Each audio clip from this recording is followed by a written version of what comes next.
It's being called a, quote, damning audit of a King County department in the center of giving out community grants. The head of the Department of Community and Human Services was asked to appear in front of the King County Council so they could get a better understanding of how potentially tens of millions of dollars may have slipped away from fraud.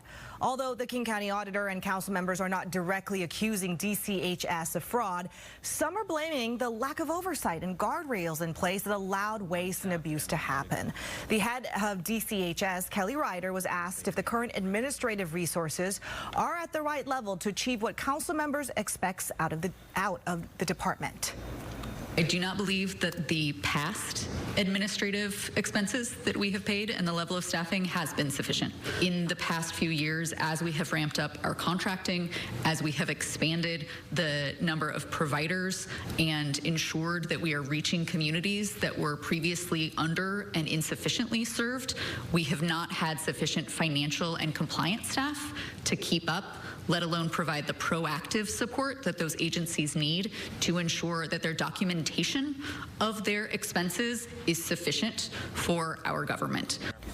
Councilmember Reagan Dunn called for an audit around 2 years ago. The auditor only looked at 2% of the department's contract involving 4 youth programs, but found what Dunn is calling potentially tens of millions in grants that went to organizations that should not have received them. Here is what Dunn said shortly before today's hearing with the department. The auditor only reviewed 2% of the $1.5 billion in public contracts.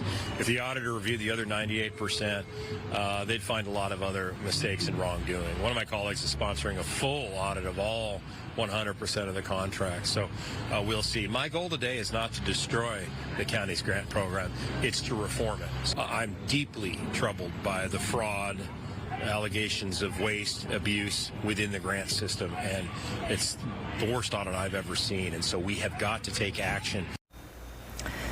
Dunn has introduced legislation to put better practices and policies in place to regulate DCHS. He says other council members could add amendments to the legislation.